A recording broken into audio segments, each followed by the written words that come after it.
Greetings, welcome everybody. Thank you very much for coming. I'm Stephen Greenleaf, or Leafy. I'm the president of the Applied Hope Foundation and Greenleaf Education. Thank you very much for being here today. Housekeeping first, a reminder to put your phones on silent if you haven't already. Our bathroom is back here behind me down this hall. We're no smoking, no vaping, so if you need to do that, you got to go out in the road. There's drinks out here for everybody. Be careful over there. There's no railing, so please be careful over that side. Our donation bucket is out here. We appreciate all donations we use for the foundation to do things like buy more chairs and tables. And in fact, today we knew we'd have a lot of turnout, so the Rio Piedras Community Association loaned us a bunch of chairs, so we want to say thank you to them. I'll try to be brief with my announcements, but I have more announcements than usual this time because we haven't had a public event in a while. So what we do is environmental education. Our goal is to find applied solutions to environmental problems and help other people do the same. So in the last year or so, in part with generous donations from people like Tom and Jean Miller and my friends Todd Perry and Pam Goddard, who you haven't met yet, but you will someday, they'll be here. We built the big greenhouse across the road to do research in organic agriculture and hydroponics. Also, Jana Eilens and Val were instrumental in making that a reality, so I want to voice our appreciation for them in that regard. A lot's been going on. We've had our first volunteer from an intern from Earth University who was with us, a girl from Colombia who was doing her internship here.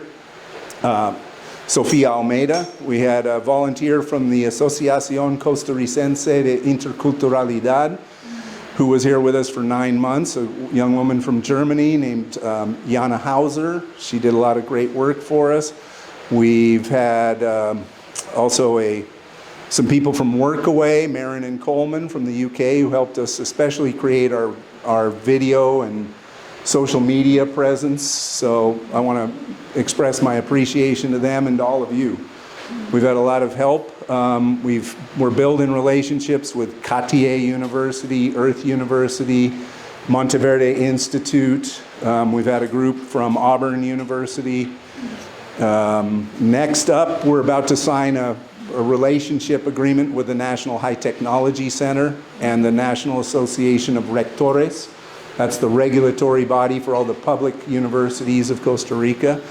That should happen in the next few weeks. That would be a huge step for us.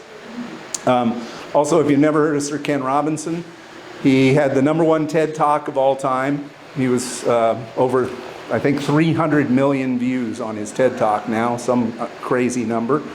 He was from Britain. He was an educator. He believed in a revolution in education. He believed that education as it stands today really isn't doing that great of a job for our kids and for kids of any age. And so before he passed away, he started an organization with his daughter and her husband called the Creative Revolution. And I'm one of the founding members of that organization, and I lead its environmental thread. So if you'd like to learn more about Sir Ken and the efforts that we're doing to try to have a revolution in education, please feel free to talk to me about it. I think that's everything. I'm trying to be brief. With little further ado, I want to introduce Ray Morgan. One of the things Ray does is with the Asclepius Snakebite Foundation, and this is really cool. Snakebite is a public health problem, but only for poor people. Rich people don't die of snakebite. Poor people do, because they tend to live in areas of Latin America, South Asia, and Africa where there's poor health care anyway and no access to antivenom. So one of the things that Asclepius and Ray do is help train and provide resources, and they've just built a clinic in Guinea that, if I get the numbers wrong, Ray will come. But previously in that region, snakebite had something like a 90% mortality rate. 30% of the people made it to the clinic. Right. And now that's down to 5% because of the work of Asclepius Snakebite Foundation. So it's really important work. And I've always had a bias in my environmental work. It's easy to be green if you're rich. But what about if you're not? What if you're in those 3 billion people in the world who are just hanging on by a thread? I'm more interested in focusing my efforts on those people. And so the work that Asclepius does is wonderful. Ray's been here. We've known each other over a decade now. This is one of, he's done several of these presentations.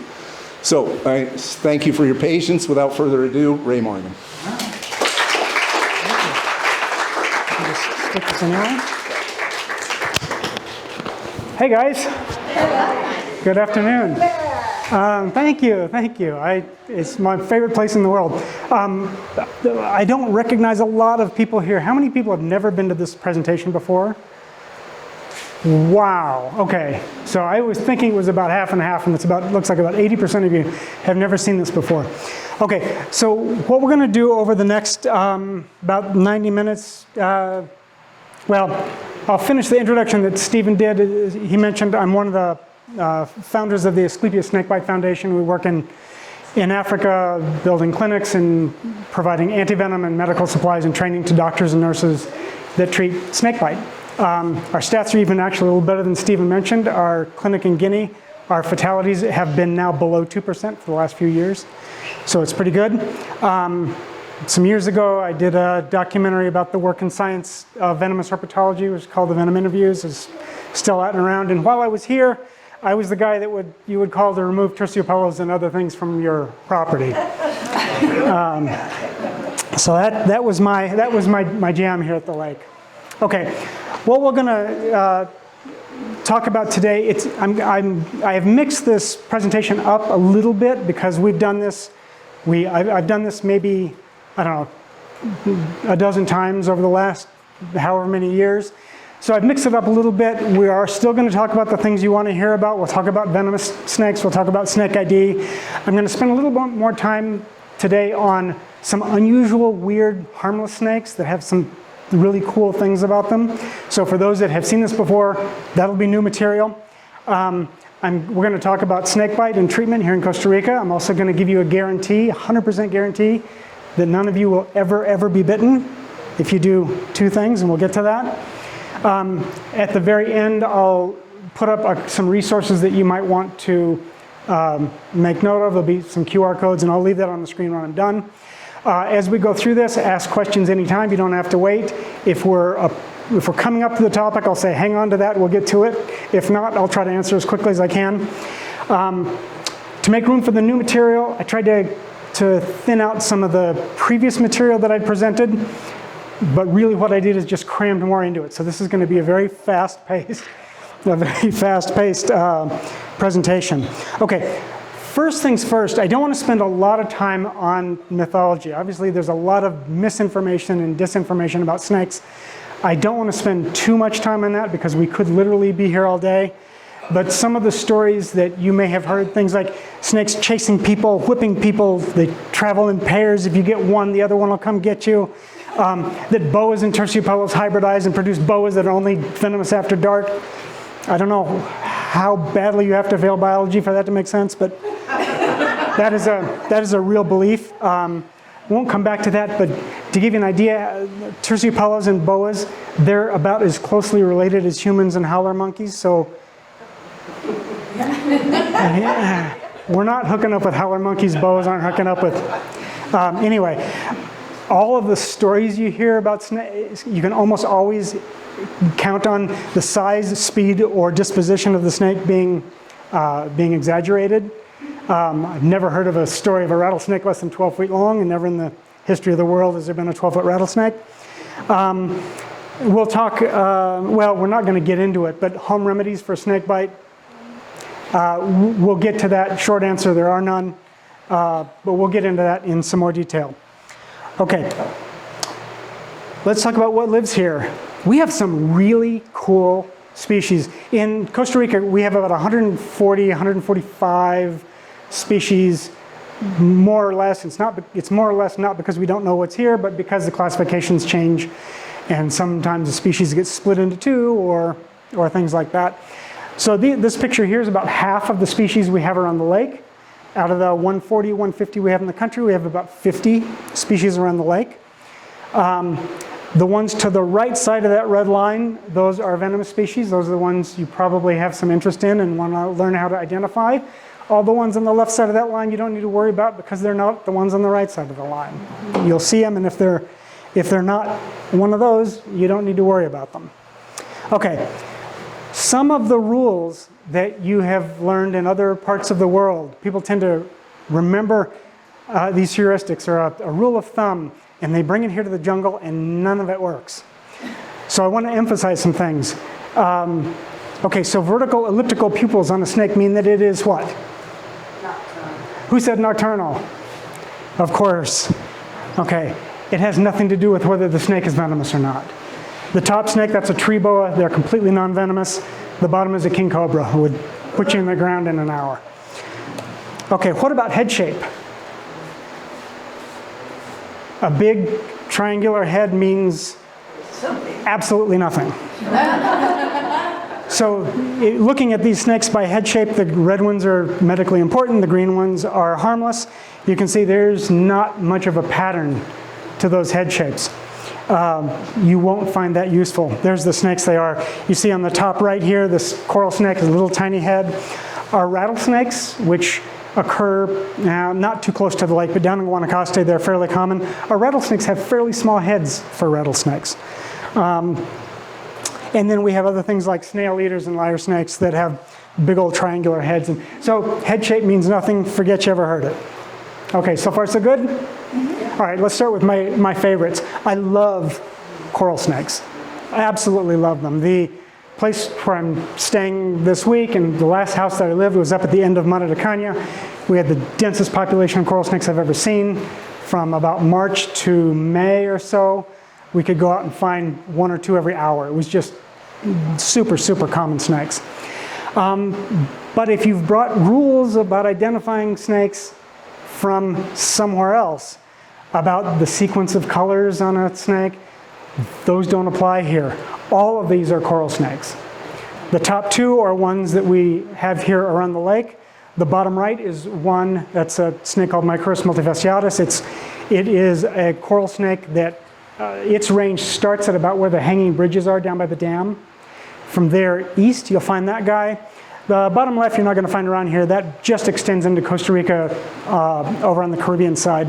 You'll never need to worry about that. But the point is that there are snakes here, real coral snakes here, that don't look like what you think a coral snake traditionally should look like.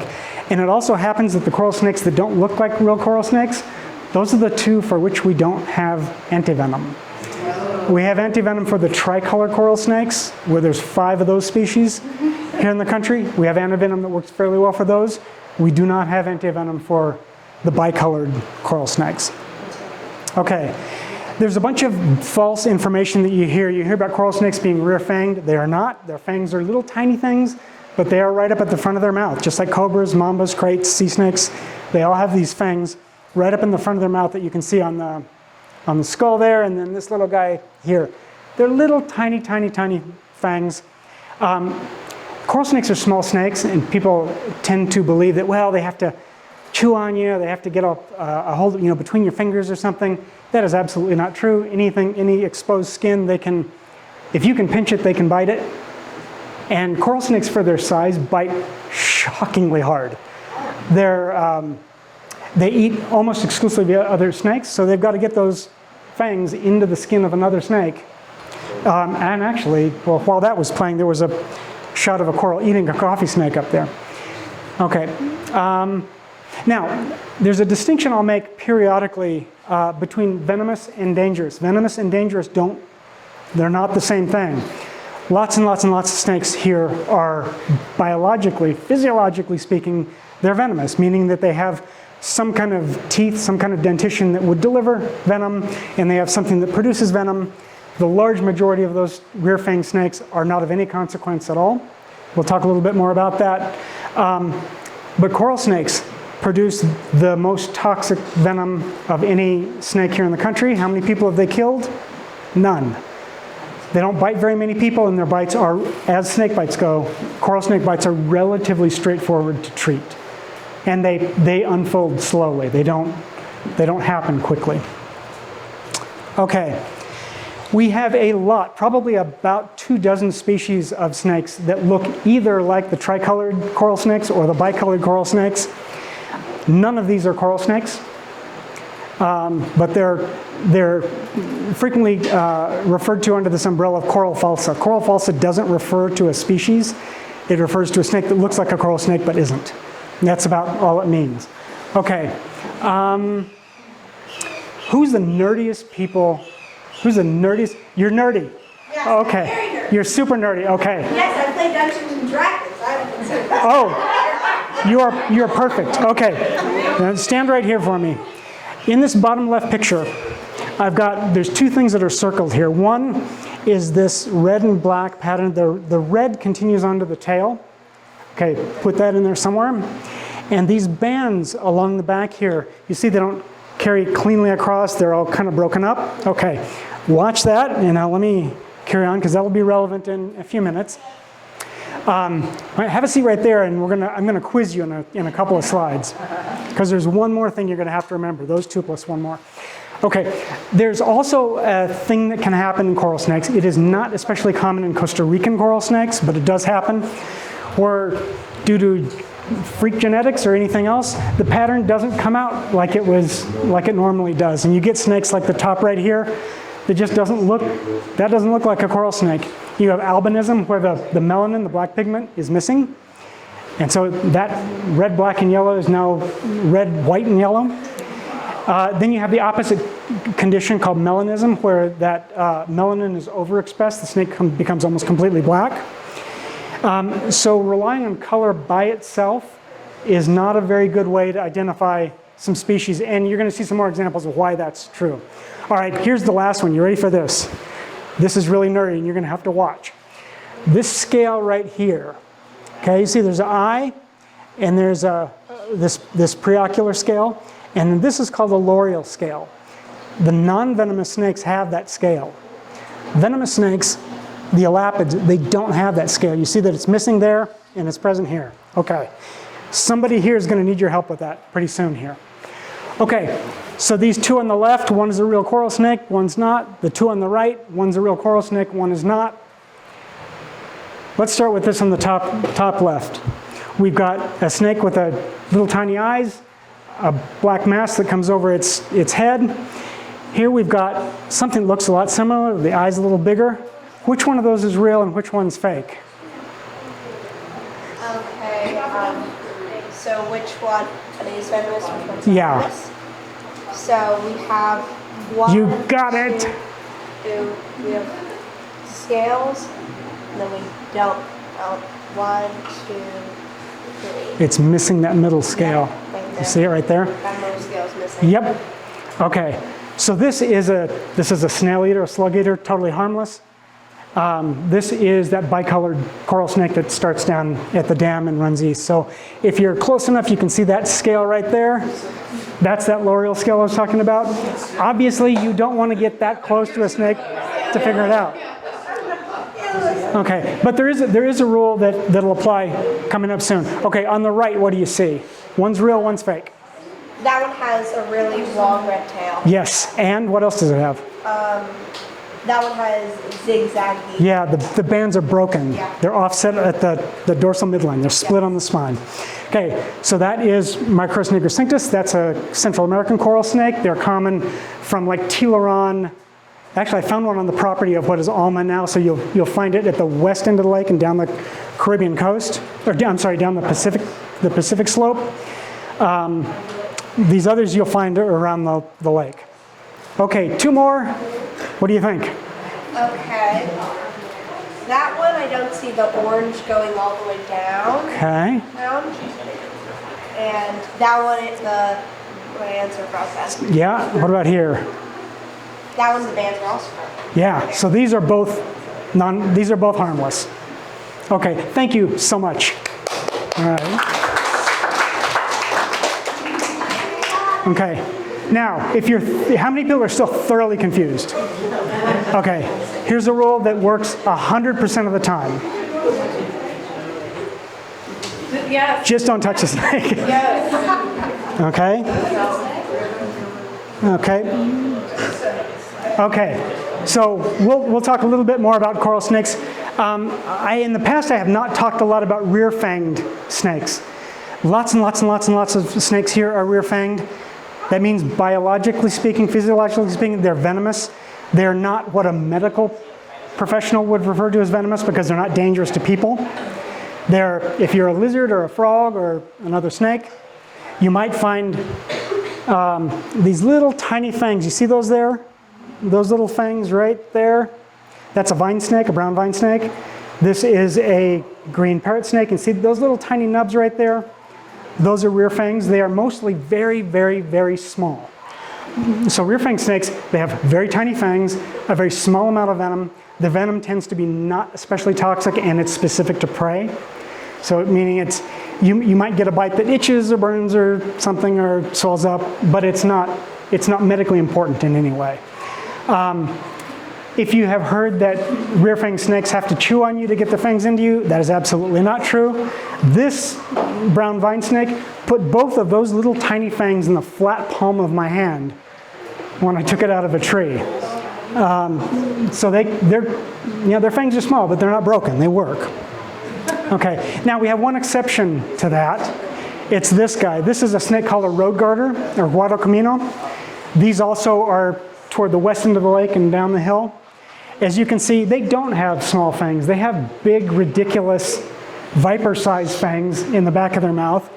And they also have a fairly strong anticoagulant venom. They are not, for almost everybody, I would say they are not dangerous. I do think that there is some possibility that if you had a large enough road garter that chewed on somebody for a long enough time and that person had some pre-existing bleeding disorder or something, that could be a perfect storm. That's the one rear fang snake here. I treat them just like I treat coral snakes. I'll handle them with gloves or whatever, but I've been bitten by them before and they are spectacularly painful for a rear fang snake. The one that bit me, by the way, was the size of a pencil. It was about 10 inches long. Got me on the end of this finger, and it probably took a half an hour for the bleeding to stop. My office looked like a crime scene. It was awful.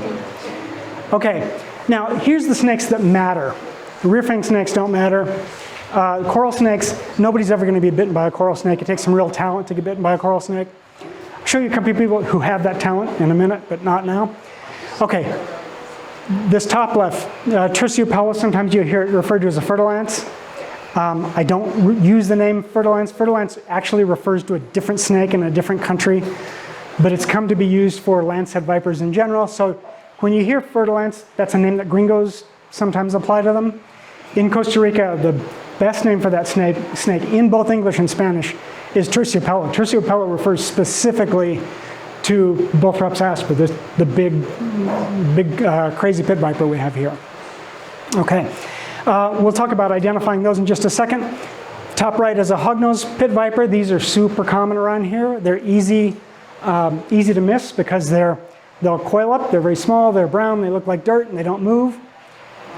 They tend not to flee very quickly unless you disturb them. They just hold still. Okay, why are they called pit vipers?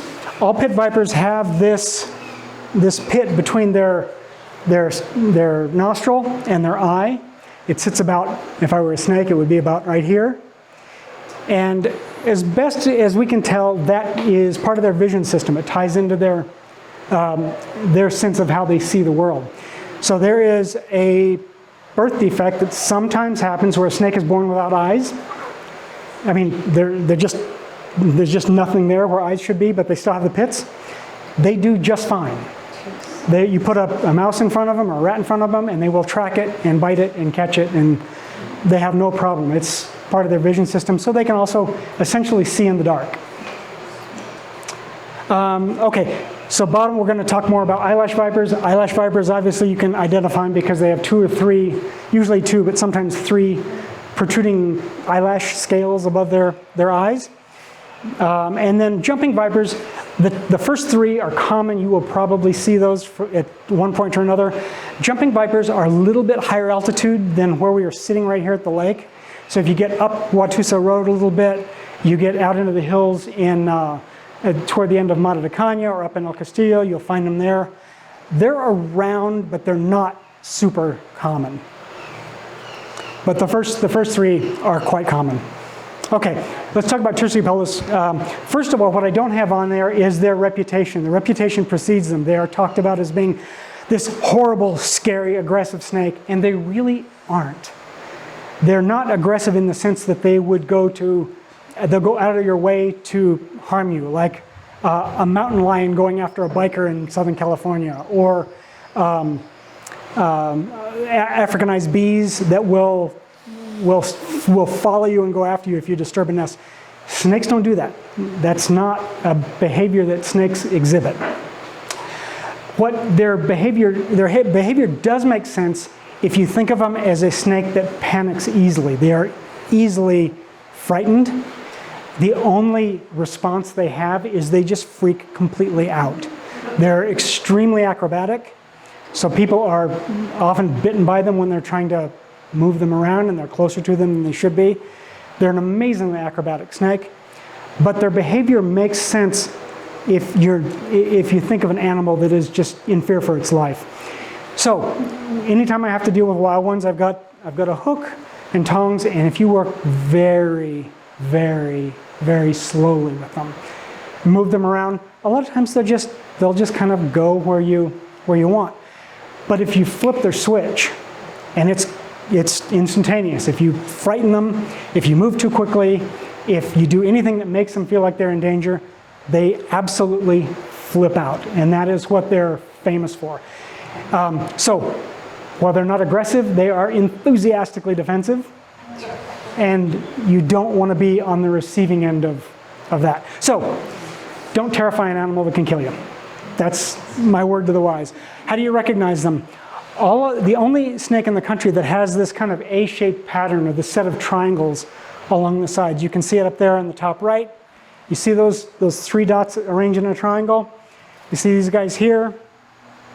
You can even see it on a shed skin. Usually you can identify snakes very easily from shed skin. These you can. So anything that you see that has that A-shaped arrangement of triangles on the side, that's this guy. Nothing else here has it. Okay. We'll come. That's one of them in the jar. Yeah. So you want to see one close? There's one up here, pickled in this jar up here. This is about a 5-foot female, I think. So the males are a good bit smaller than females. Females on this species top out at this. The female here is 8 feet 0. She's 8 feet long. That's not something you find in the wild. The big ones in the wild are 6 and 7 feet. This one on the right, these are the two of my friends at Clodomir picata, where the antivenom is produced. That's Graven on the left, Aaron on the right. That's about a 7-foot 2-inch asper. They knock her out. To take venom, they knock them out. Okay. All of the other vipers are considerably smaller. Okay, let's talk about eyelash vipers. Eyelash vipers, I already mentioned the way you're going to identify those is the eyelash sitting up above their eye. None of the other snakes here have that. There's actually 2 species of eyelash vipers in the country. We only have one of them here at the lake. But they come in all different colors. This is a snake that there's probably, I don't know, 6 or 8 different color patterns. Most of them are blotchy like this, but in some areas they have the same colors but striped. There's a population down at the dam where you have striped eyelash vipers. There's another population in the South Pacific where the eyelash vipers are striped. This one yellow one called Oropel, there's nothing special about it. It's believed to be different and extra dangerous. It's not, it's just the exact same thing, it's just yellow in color. Okay, these are common. These are almost always up in bushes and trees. Out of hundreds I've dealt with, I've seen maybe 3 on the ground. The ground is not their place. They don't like it there. Okay, so let's talk about some harmless species that have some really interesting things about them. Does anybody know what this is besides Michelle? Michelle knows what this is. Okay, this is the biggest snake that you're probably never going to see here. These exist around the lake, mostly starting around the east end of the lake. Higher altitudes up to about Monteverde. This is called a musarana, or in Spanish it's sopilota. And they're a colubrid, they're a harmless snake. They are rear-fanged. This one is about 8 feet long. They push 10 feet long. That is big. What are they known for? They're known for eating terciopellos. Actually, they don't care whether it's a terciopello or any other snake. If it's a snake, they'll eat it. So they don't seek out venomous snakes, but they also don't care because they're resistant to the venom. And that's a big, strong snake. They're constrictors and they're rear fanged, so their prey is getting both at the same time. So people are asking about, well, what if I get these and put them on my property to deal with venomous snakes? You can't really, because their home ranges are measured in miles. They're not going to live on a property. Okay, now who's I talking to earlier about the difficulty in identifying snakes sometimes? Okay, I'm going to make it much, much worse for you. Bear with me. This is the same snake, but as a baby. So when that dark gray snake is born, it comes out with a black head, a yellow ring, and then a bright red body. It loses that over the first 18 months or so of life. They turn dark, and as big snakes, they're just plain gray with a white belly. He's eating, that's eating a cat-eyed snake. A cat-eyed snake is much smaller. But they eat almost, even as babies, they eat almost exclusively other snakes. Okay, so I want to talk a little bit about why sometimes IDs get complicated, because probably somewhere around a quarter or a third of the snakes in the country look different as babies than they do as adults. They undergo this ontogenic change, so as they become mature adults, they change. This is called a calico snake. It's probably the best name for it. This was found in my closet in, that was in, actually I don't know where, I think that was in Bella Vista. So this was in the closet. This is a baby calico snake. You see it's got black bands and very faint pink behind them, and then there's a little bit of white bordering on the black bands.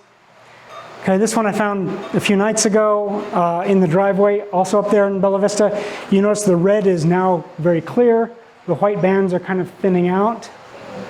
And then as an adult, the white is gone and the black creeps into the red. Those two snakes look fairly different from a juvenile to an adult. Now, lots and lots and lots of snakes have this characteristic here. There's a snake called a black milk snake. As a juvenile, it looks like this false coral. And then at about 18 months, they turn jet black. These are salmon-bellied racers. These are common here around the lake. As babies, they look like baby rat snakes. As adults, they're this relatively solid color, maybe with some faint stripes, but it looks like a totally different animal. This is a bird snake. Bird snakes look like this as adults, or like this as juveniles. They look like that as adults. Bird snakes are like eyelash vipers in that they can be just about any color you can think of. There's some that are green and yellow. There's some that are dark green and orange. There's some that are almost red. Some are almost yellow. This one is like a bluish green and yellow. But their heads, as adults, their heads are always the same. They're kind of this bluish black on top with a yellow chin. The rest of the body can look like anything else. But their head always looked like this as adults. Is the male and female different? No, we don't have any species in Costa Rica that are sexually dimorphic like that, not very. There are a few snakes in Africa and Asia they look like completely different animals. They're different size, different coloration. None of ours have that. Okay, and this is a side stripe palm pit viper. As adults, they look at this brilliant green you see here. These are a little bit higher altitude. We don't have these right at the lake, but they're a little higher. And this is what they look like as babies. Okay, so let's talk about more about some of these harmless species that have some interesting superpowers. This is a cat-eyed snake. Obviously, you can see by looking at it, it's got these vertically elliptical pupils. It's also got this massive triangular head. The snake is harmless. It is rear-fanged, but unless you're a frog, it is nothing to worry about. Now, that said, they are really ambitious about what they will try to eat. This is one of the big marine toads, the cane toads that are here. And I've got probably a dozen different pictures of different snakes in different places that people have sent me. You won't believe what this little snake is trying to do to this big frog.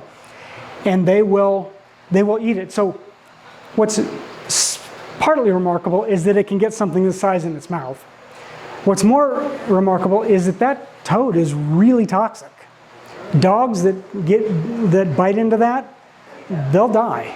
So the bufotoxin that comes from this toad, mostly it's a cardiotoxin. It'll stop your heart eventually.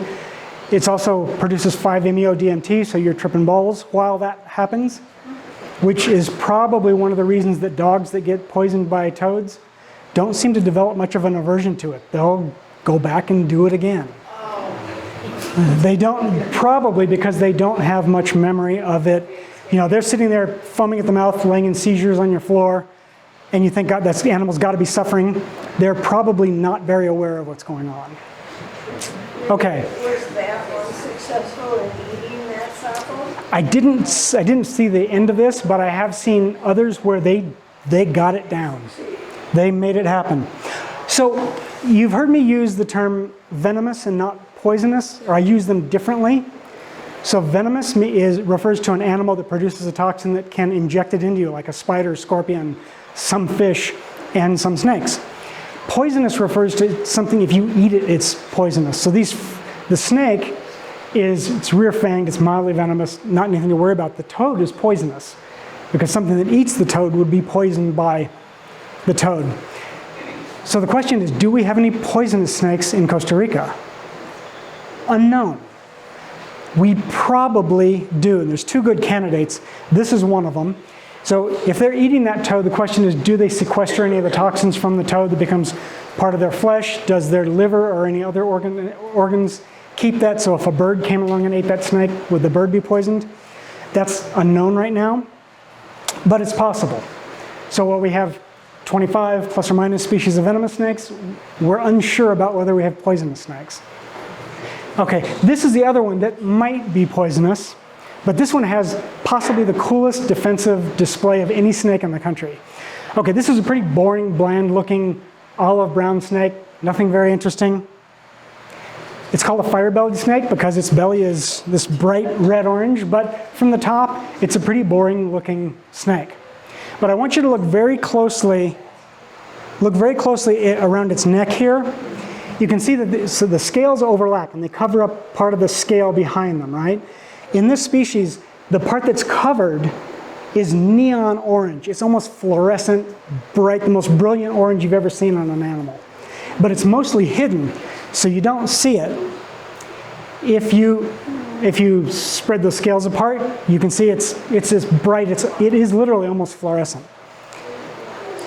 When they're frightened, they will flare their body out suddenly, exposing those orange scales, and they'll do it repeatedly. So this snake flashes, it sits there and blinks orange. It is the wildest thing you've ever seen. So these are another candidate for a snake that might be poisonous. These guys are one of the few snakes that are able to eat the little poison dart frogs. Most things can't eat them. It's called a batrachotoxin. There's no antidote for it. It's a serious neurotoxin. Most animals will avoid those frogs, but anything that eats them will die, except for this guy. Okay, this one I'm picking because it's just one of my favorites. It's absolutely beautiful. This might be the prettiest snake in the country. This is a speckled racer. And if you look very closely at the scales, so they got this black leading edge, they've got some blue, green, and then they've got this bright orange, almost a flame in the middle. This is one of the few species that ranges all the way from Central America up to the United States. It just barely crosses into the southern tip of Texas. But up there, they don't have the orange, that's just blue and green. So we have the prettier racers. And there's nothing else interesting about it other than the fact that it's mesmerizing to look at. Okay. It's here. Yep, they're here. Okay, this is one of my favorites. I get called for these periodically. Somebody will call and say, I was just picking up some trash and I found this purple snake. It was really interesting because we don't have any purple snakes. This worm-looking thing is called a Sicilian. It's an amphibian like a frog, but it looks like a worm. What's different from a worm is that they have a mouth, they have teeth, and they're unusually strong. They're a vertebrate. They've got a backbone and they're solid muscle. They're a strong little animal. They're only about 12, 15 inches long at the biggest. Their eyes are, that's an eye right there. So if the eye is covered with skin, they probably can't sense anything more than light and dark. It's got a mouth.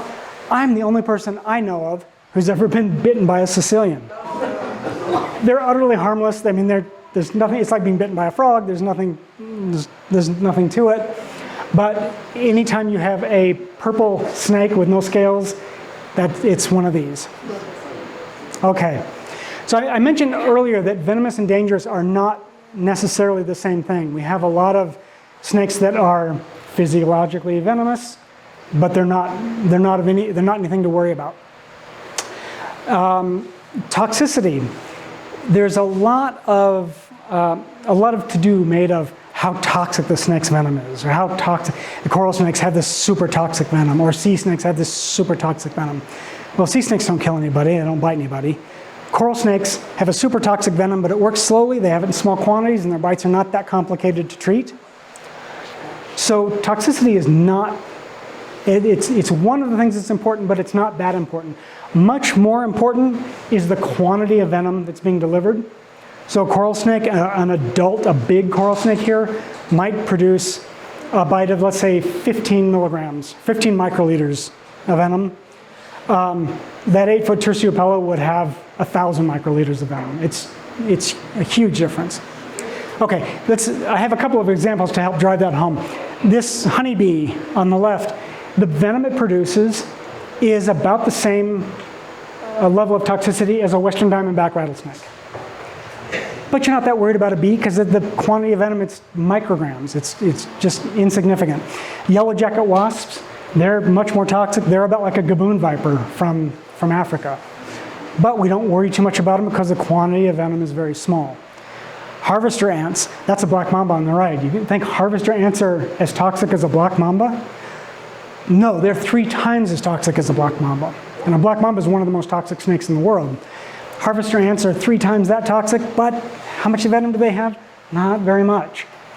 So what matters is how much you're getting. Another way to look at it. If I've got a shot of 40 proof whiskey or vodka or something, that is stronger, it's more concentrated than wine, right? But you could take a shot of vodka and you might feel it, you might not, but you're going to be fine. Almost everybody in this room would die if you drank 3 full bottles of wine. It's 1/3 the toxicity, it's 1/3 the amount of alcohol, but the quantity you have is what makes the dose. For that matter, water, you could sit and drink enough water that you would die. You drink a gallon and a half of water in an hour or so, you're going to be in bad shape. Okay. Let's go back. Okay, snakebite in Costa Rica, we have about 500 or 600 people bitten a year in Costa Rica. Only about 1% of those bites are fatal. 99% of bites are people do fine. Reporting is mandatory. In Costa Rica, snake bites are a reportable condition, unlike the US. So they know with great accuracy how many bites are treated in the country. The US, we have no idea. We think it's somewhere between 6,000 and 10,000. Costa Rica's only got about 500 or 600. Almost all of those bites, 99% of those bites are from various pit vipers. About 80% of those are from terciopelos. Terciopelos are perfectly happy to live close to human habitation. They're nervous, they're quick to bite. And of the bites that are fatal, well over 90% of them are from terciopelos. So only about 1% of the bites that are in the country are fatal, but of the fatal ones, terciopelos are the snakebite problem in most of Latin America. Okay, any questions about that so far? I'm crashing through this. Everybody Need a break? Yeah, Gloria, yes. Yeah, I was just going to add that I have read that of the snake bites in Costa Rica, there might be half a dozen a year that die. Yeah, that's about 1%. A large percent of that are people that already had health conditions, heart problems, et cetera, et cetera. So the average healthy person that dies from torsopellosis, very little. Yeah, so what makes a person more susceptible to snake bite? Being very young, very old, very small, or sick. So if you have a kid that weighs 25 or 30 kilos, that's different from an adult that weighs 90 kilos. Somebody with a bleeding condition, or somebody that is on dialysis or on certain medications can exacerbate a snake bite. Okay, now this is a super interesting map. This map goes back a few years. Green areas are a few snake bites. The dark red and orange areas are where there's lots of snake bites. You notice a couple areas that don't have many snake bites. That central area, what's there? Okay, so there's no bites because it's a big urban area. But what's going on with the Nicoya Peninsula there? Why do we have a big absence of snake bites in the Nicoya Peninsula? There's enough people to get bitten. No? Okay, what's the snake that bites the most people? Terciopellas don't live there. That's a dry forest area. We have rattlesnakes there. Rattlesnakes start down the hill from Tiburon and go all the way out to the coast. Terciopellas are absent or very rare throughout almost all of the Nicoya Peninsula. So the map of snake bites in Costa Rica is a map of where terciopellas live. That's pretty interesting. That little red triangle. The little, yeah, yes. So actually, thank you for pointing out this. So this little area here, yeah, that's the other side of the lake. Anybody want to take a guess what's happening there? Okay, nobody lives on that side of the lake. So 1 or 2 bites on that side of the lake will throw the data completely out of proportion. So bites per capita over there, you can have a very small number of bites, but there's a very small number of people it's going to show. It looks like there's a lot. The lake here, people are bitten by hognose vipers and terciopellas here, but it's nothing like, the Caribbean coast and the south part of the country. Yes, sir? Where is Arenal on that? Is on the Arenal is the top side. We are right now right about there. Yeah, so it's right, that's the lake. We're on the north side of the lake, right about there. Thank you. Okay. Okay, let's talk about treatment. This guy actually has a name. This is the foot of Steve Rankin. Does anybody recognize that name? Steve was a producer for a TV show that was filmed here called Naked and Afraid. Remember this? So Steve stepped over a log onto a terciopello and was popped on the foot. Terciopello venom is especially gnarly in that it destroys tissue really badly. So he lost to the skin. They ended up doing surgery and rebuilding that. So he's okay, but he had some real damage there. Okay, so time is tissue. Nothing is as important as getting to definitive treatment, which means antivenom in a hospital quickly. It's the most important thing you can do. There's no first aid for snake bite. There's no tourniquets. Don't hook it up to a taser, a car battery. Don't cut it and suck it. Don't put a tourniquet on it. You should see some of the things that people do. In different parts of the world, they have some really wild things that happen. Stephen mentioned I do work in West Africa. There you will see people cut with glass and then a poultice of vegetable material if you're lucky, goat dung if you're unlucky, spread over a bite. That does absolutely nothing. Here in Costa Rica, one of the worst possible things is animals that are bitten, they'll inject them with kerosene, which does nothing at all to help. Now that poor animal is surviving not just a snake bite, but poisoning with kerosene. There's a lot of bad ideas. Lysol too. Oh my, yeah, it's going to do. It'll do nothing whatsoever for the snake bite.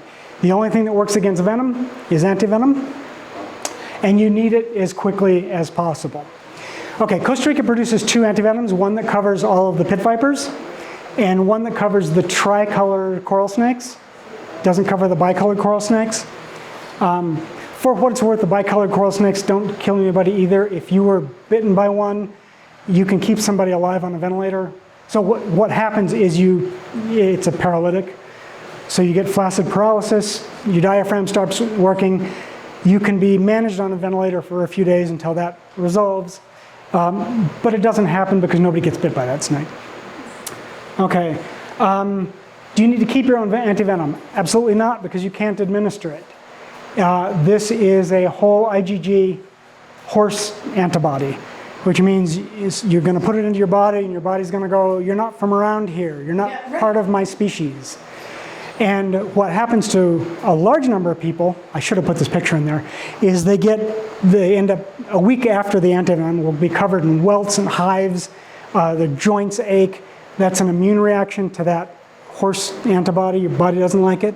But a small percentage of people will react right now. They'll react immediately. And if you were to react immediately, your airway will close up, you won't be able to breathe, your blood pressure will drop, you'll go to sleep, and that's about it. That is easy to manage in a hospital or clinic. They do that all the time. I'm prone to allergies.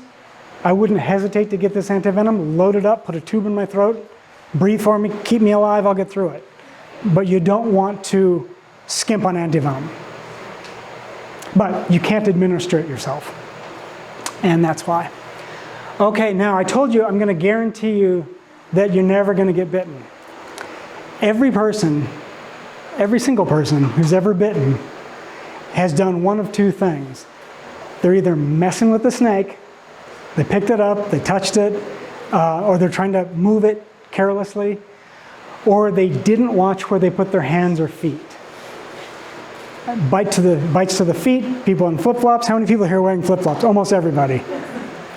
If you walk out, so think of grass this way. For every inch of grass, you can hide about 1 foot of the length of a snake.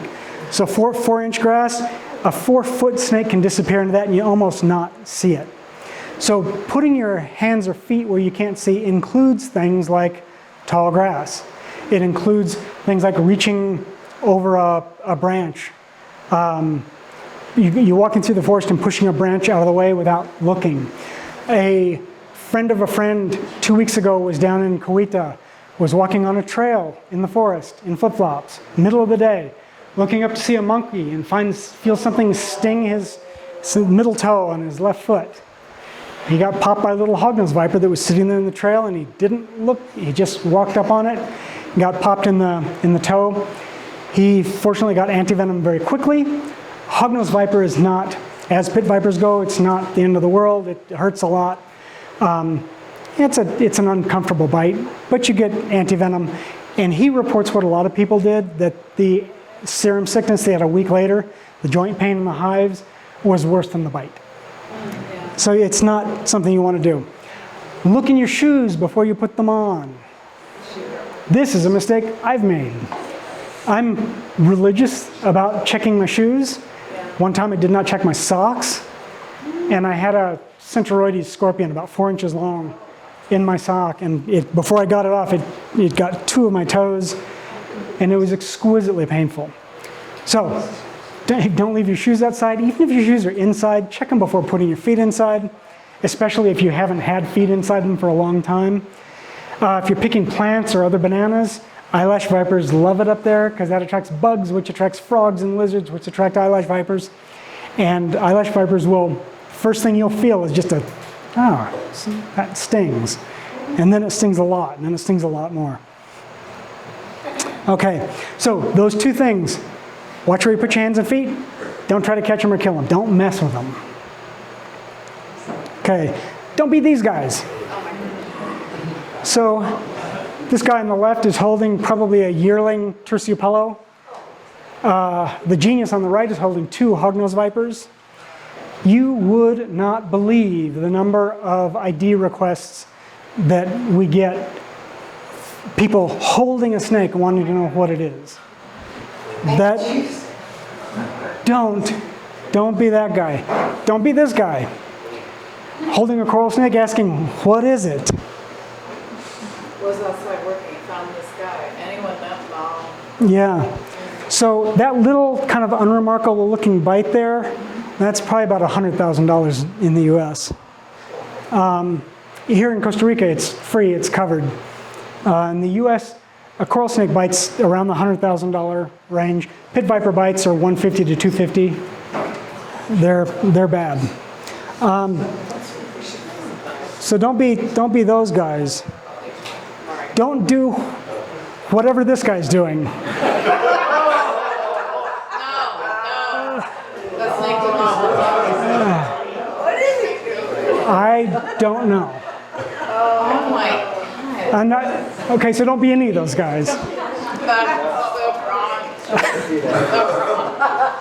That snake deserves so On the right, these little marks right here, that's the bite. He's being bitten right there on the heel of the hand. He's bitten right there. Yeah. Okay, we're almost done. So bring the questions. We're doing great on time. Yes. So on the, okay, so there's no like first aid that you can administer. So is it just like whatever, breathe, stay calm, and just get thee to the hospital? Like nothing, like So any of the like above your heart or any, you know what I'm saying? Like, Yeah. So once you're getting treatment, having a limb elevated is what you want, Okay. because you don't want, it'll tend to swell. You get a lot of edema. Yeah. The more you can help that drain, the better. Before you get to clinic, generally the rule is, keep it around heart level. If it's hanging down low for a long time, that edema might start to swell. No ice. No ice. No ice. No. There was a guy in Kentucky. Actually, I'll tell you two Kentucky stories. First guy, his son was bitten by a snake. They were out fishing, son bitten by a snake. Put it in a bucket of ice with rock salt. So the ice would melt, but it's still cold. So he got frostbite and lost a bunch of his fingers. And it turned out the snake that bit him was a water snake. It was non-venomous. There's another one. If I had time, I would have included it. There's an X-ray of a hand. Picture this, but bones. But it looks like that because the guy was bitten and took a knife and chopped that finger off. Also turned out to be non-venomous. Wow. So don't do that. Oh my God. Don't do that. Yes. So is snake bite something that the Caja Clinic in Nueva Arenal can handle? In Nueva Arenal, yes, they can handle it. Note that they're not open 24 hours like Tiburon is. So if we're here, we're about equidistant between Tiburon and Arenal. They're 24. I would go straight to Tiburon. For one thing, if you needed hospitalization, you're headed the right direction. Yeah. You can get down to Cañas. If worst case, you could get to Liberia. Sometimes they will do what they call drip and ship, which means get an IV started, get antivenom started, and then get you to a hospital. For the most part, unless you're in really bad shape, they'll treat on site. They'll treat you in the clinic you go to. But I would go, in fact, even if I were close to Nueva Arenal, I would probably head for Tiburon. You've got time. We don't have snakes here that you're not gonna die in 30 minutes. It's hours. You want to get it as fast as possible. If it were in the morning and you know they're going to be open all day, yeah, go to Arenal. Otherwise, I would go to Tiburon. Yeah, and Josie, and then we'll come back. Actually, no, I'm not sure that Nueva Arenal has antivenom. I don't believe they do. If I got bit, I wouldn't go to Tiburon either, because now the bypass is in much better condition than when we lived here. Above the condos? 5 more minutes to Cañas, and there they have radiology, labs, lots of doctors, whereas in Tiburon, sometimes there's just one doctor and one nurse. So, yeah. 24 hours. Yeah. Yeah. So that you actually said an important thing. If that road is in good shape, make sure that you know for sure that it's in good shape before you get on it, because what you don't want to do is get you'd be transporting somebody to the hospital and get stuck. That would be a bad idea. So another, Yes. now that you don't live here anymore, who do we call for removal? Oh, I'll have some links at the end of the, and Josie, Do they have anti-venom in lawful tutoring? yes. Okay. Yeah. I would double check Arenal to see if they don't have it, because I think most of the clinics do. I got bit by a scorpion and had a very bad reaction, and they didn't have anything in Nuevo. I had to go to Toronto to agree. Yeah. Fortunately, we don't have, the scorpions we have here are unbelievably painful. They are not generally especially dangerous, but man, they hurt. They hurt in a way that I didn't know it was possible to hurt. Yes, ma'am. Did you tell us, I think you touched on it, which snakes are poisonous, the squid and Oh, the ugly ones? so all snakes can swim. Most snakes don't. However, terciopellas, for example, as young they eat frogs, and you'll see terciopellas sometimes in rivers. There was on the snake identification group, which I'll post a link to at the end. There was a video that somebody posted of a terciopello out on the lake. So they can swim comfortably. They move more easily in the water than they do on the ground. But if you're in the water with one, they're not gonna seek you out. They're not gonna seek you out. Sometimes you'll see videos of people in the US, this is real common, where people will be out fishing or something and a cottonmouth, it's an aquatic pit viper, will come up and jump onto their boat. Well, it's not after anybody, it found a place to rest. You happen to be in the place where they rest. Okay, one of the questions that comes up a lot is how do we snake-proof our yard? How do we minimize the chance of seeing snakes? We had a couple of people up there in Bella Vista moved in and they said, okay, what if we don't want to see snakes ever? It's like, I'm sorry, do you have any idea where you live? This is one of the snakiest spots in the world. We have this area here, we have two different habitat zones. We have the wet forest here, dry forest over the hill. There's a lot, within 10, 15 miles of here, there's a lot of different snakes. And a lot of these, we're in a rural area of a tropical country in a transition, so we've got all the right ingredients for a lot of snakes. But there are some things that work. First of all, the things that don't work, killing them doesn't work. And when I tell people not to kill the snakes, especially terciopellas, I'm not doing that.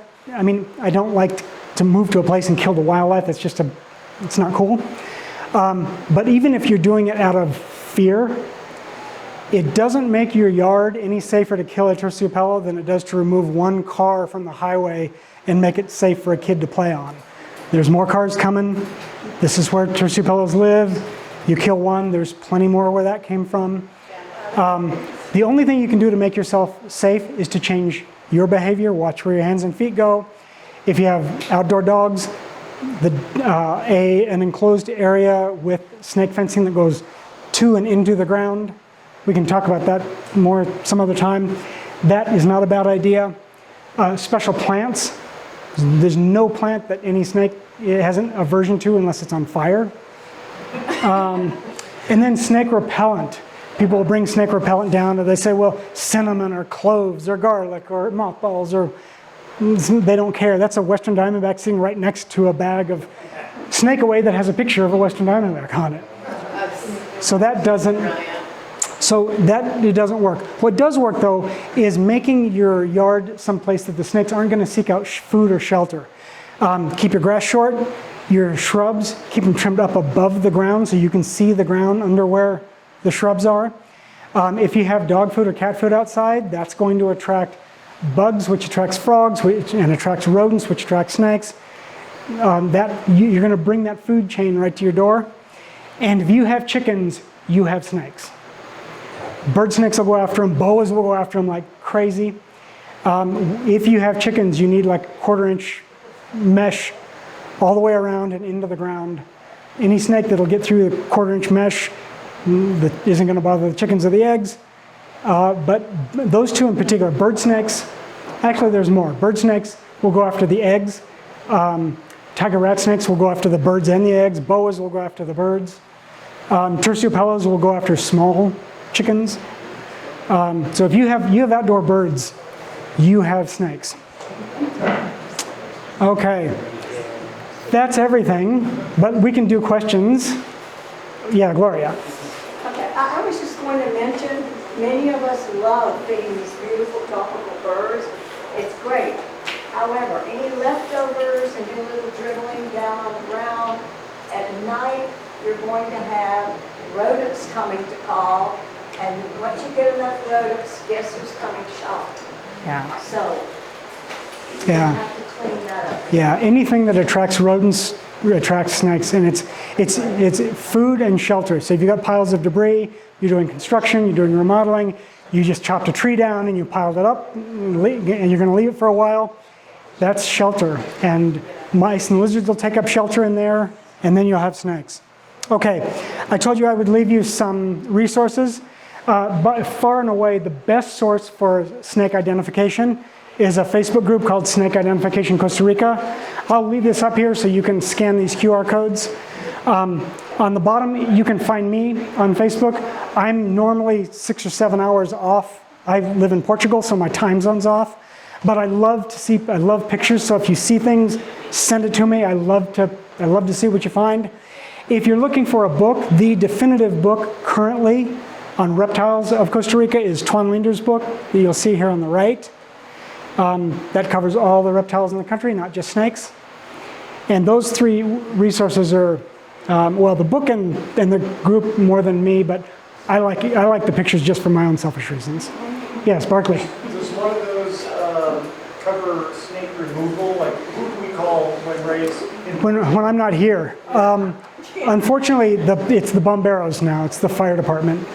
Okay. So one of the reasons that you'll find either I or the Snake ID group, if it is not dangerous, if it's not an imminent danger, leave it alone. Don't do anything with it. One of the first things that people say, well, what do I do with a snake I see in my yard? Well, the same thing you do with the snakes you don't see in your yard.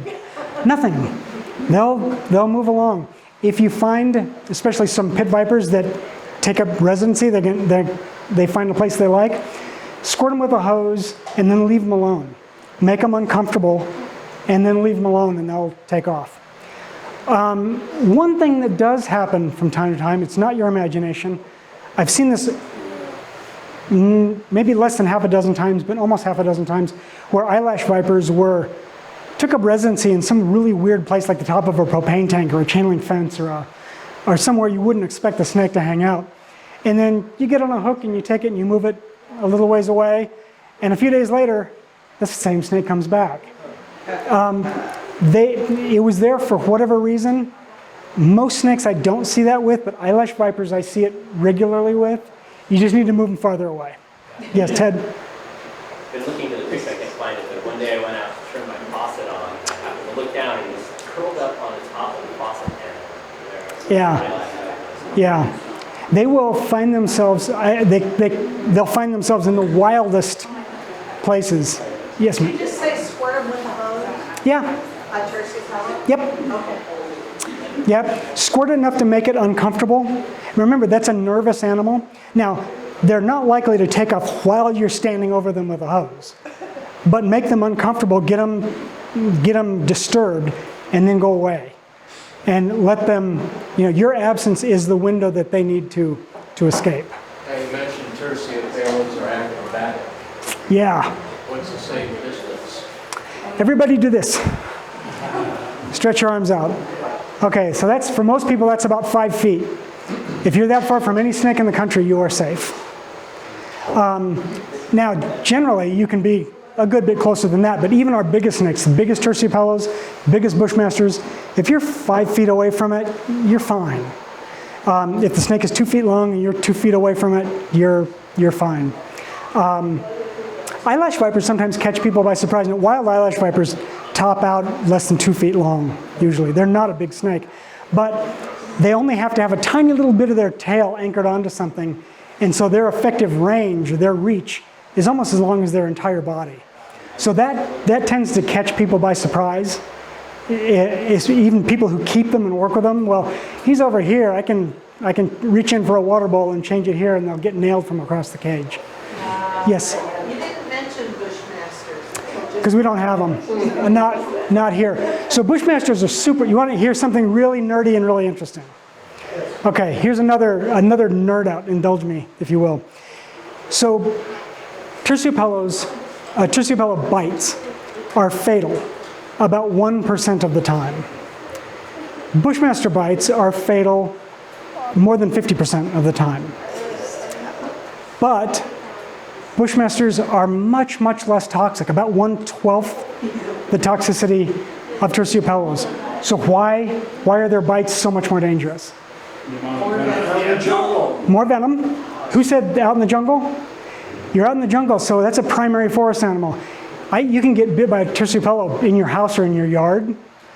If you're bitten by a Bushmaster on their territory, you're out in a primary forest somewhere, and you're a long way from help. And if it happens to be a feeding response bite, they don't bite and release like a nervous terciopelo does. They bite and hold on. And that venom just keeps flowing and flowing and flowing. And so you get a lot of venom in a Bushmaster bite. So even though it's less toxic, you get a lot more of it, and you're a long way from anywhere. And what that venom does is different. It tends to cause shock fairly quickly, within an hour or so. And if you're 2 or 3 hours from help and you get shocky, there's, I don't know. No, it is, it's a cytotoxin. So it causes well, horrible coagulopathy. It does tissue damage, but it also drops blood pressure really quickly. There's 2 species here. One, there's a black-headed Bushmaster down in the Osa Peninsula, and then the Caribbean or the Costa Rican Bushmaster, which their range starts up at around like Rio Celeste, and then goes over the Caribbean slope of the country to the ocean. We don't have them immediately here around the lake. Bushmasters also have a wildly different disposition. Bushmasters are generally, except when they're eating, generally they're a fairly laid back, that's a gentle snake. Terciopelos are, they're all wound up and they're nervous. Bushmasters are terrifying when they're eating. If they're in feeding mode, that's an animal you don't want to be anywhere near. But generally, they're not in a big hurry to bite. But they're cool snakes. Yes, sir. I texted somebody that works at the clinic in Arenal, and what they say is that they normally have it on stock. Is the pharmacy the ones that manage that? Yes. So they always should have it. So when they have a case, they go and check at the pharmacy, but it's not like 100%. Yeah, I would, if I were seeking treatment, if I were in this area, I'm headed toward Cañas, stopping in Liberia if I need to. But I want treatment as fast as possible, but I don't want to go somewhere where I might hit a delay. You want guaranteed. I want the highest probability. Yeah, exactly. Yes, ma'am. In my yard, boots protection, rubber boots, leather boots. Rubber boots. So the rubber rain boots that come up to about here, those are really good protection. Do note that large terciopelos can bite above them. It's not difficult for them, but if it's a terciopelo that's big enough to bite over that boot, you're going to see it because you're always watching where your hands and feet go. Yes, I love it. Yeah. So if a terciopelo that can bite over that is going to be 4 or 5 feet long, you're going to see it. And should I be afraid of my compost piles in the back that I would be. Yeah, because, well, you have rodents. You have 2 things in there. You have rodents that attract snakes. You have insects that attract lizards and frogs, which attract snakes. So, yeah, watch your compost. Watch your compost. Okay. Any other questions? We actually, yes? Comment too much on boa. Steve and I and another gent were talking about boa reactions. Boas. Yes. So they'll bite, right? Like hell yes, they'll bite. So boas, the biggest snake we have in the country is a common boa. Yeah. Okay, you want to nerd out again? Here's a fun fact. Costa Rica has no boa constrictors because they changed the name. Boa constrictor happens to be the scientific name, or what used to be the scientific name of the boas that started up in Mexico, went down through Central America to South America. They broke that up into subspecies, so the one we had in Mexico down to Central America then became boa constrictor imperator, and boa constrictor constrictor is what they had in South America. Then those subspecies got elevated to full species. And so the boa here is boa imperator. Boa constrictor, the scientific name, is the snake in South America. But because boa constrictor was also used as a common name, we now have a snake here whose common name is a scientific name of a different animal. So now you were asking about their disposition. The boas here are the biggest snakes we have in the country. They top out around 10, 11 feet long. At 10, 11 feet long, they're going to be in the 50 to 60 pound range. They're totally non-venomous, but they have enormous teeth. They eat fairly big things, and they need big enough teeth to hold on to fairly big things. Being bitten by a snake that big will do damage that would require stitches or surgery to repair. It's a bite you don't want. And anybody who's familiar with boas in the pet trade, oh, they're great, they're peaceful, they make great pets, and they do. But the wild boas are not like that. Wild boas just hate your soul. It's one of the snakes that is not in a hurry to flee. They will stand their ground and they'll sit there with their mouth open, gaping at you. They put on a big show, and that show can go on for half an hour. I mean, if you're there, they'll stand their ground. It's one snake that they just tend not to flee. You don't even have to run. I mean, you don't have to run from anything. Yeah, just take pictures. But just do it from that far away. Yeah. Okay. Kind of a dumb question. There's no such thing as a dumb question. Okay. My neighbors have a stone feeder that they throw corn in for the pigeon, or not the doves. And I'm supposed to be taking care of it, and I don't like that, so I'm not doing it. And they're backing around. So my husband finds just these massive amounts of sunflower seeds we brought down here that are shelled. And he wants to take over. But aren't we asking for trouble? If you're attracting things that snakes eat, then yep. They would eat a dove. I mean, I don't. Terciopellas will absolutely eat birds. Yeah, they absolutely will. Boas will eat birds, for sure. Eyelash viper, occasionally larger eyelash vipers will snag a hummingbird. You occasionally can see an eyelash viper like up on a hummingbird feeder, wondering how it got there, but they'll grab a hummingbird right out of the air. Yeah, they're pretty good. Okay, Michelle, yeah. Just wondering about the standard rubber boots that the guys use on the property. It seems to me like it wouldn't stop a terciopelo strike, or would it? Because we have actually bought our guys snake boots, like serious snake boots. Yeah. Serious snake boots are better than, so those rubber boots, any barrier is better than no barrier. Jeans are better than no jeans. These thin hiking pants are like nothing. These are of no value. But those rubber boots are going to stop all but the freakiest freak accidents of bites.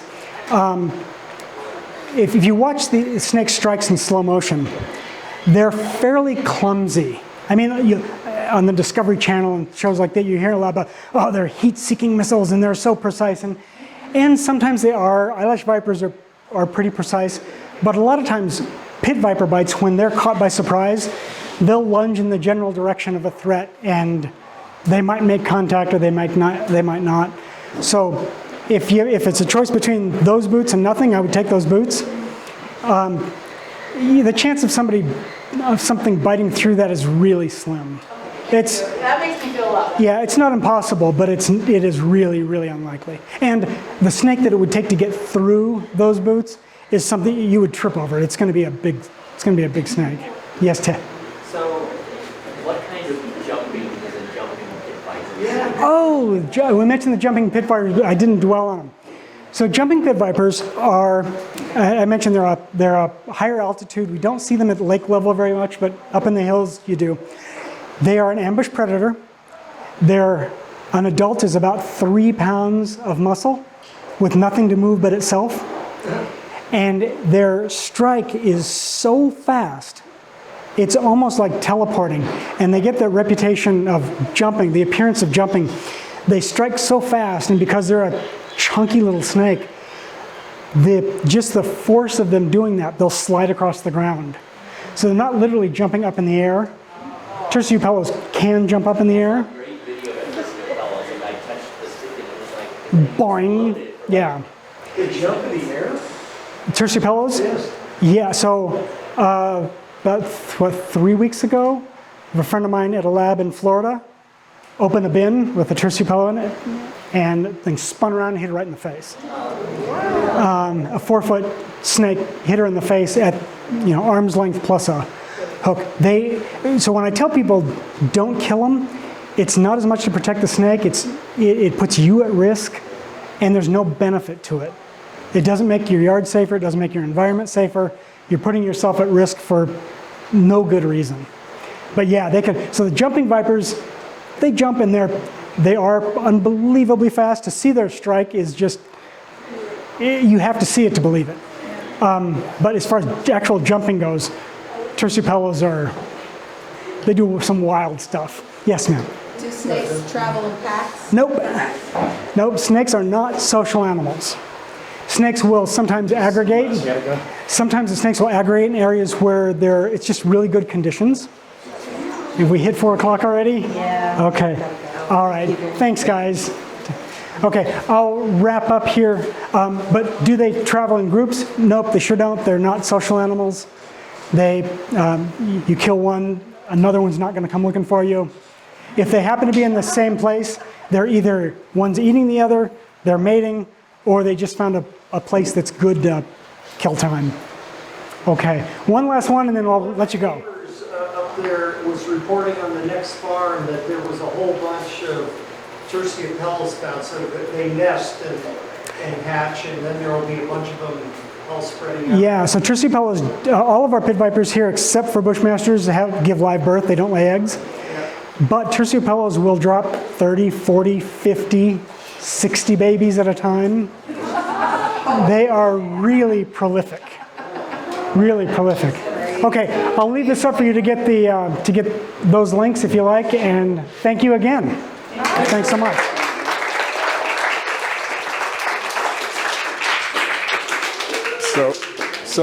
So everybody, thank you. First of all, thanks again to Ray. Most of these snakes that he's discussed, we found within 30 feet of where you're sitting.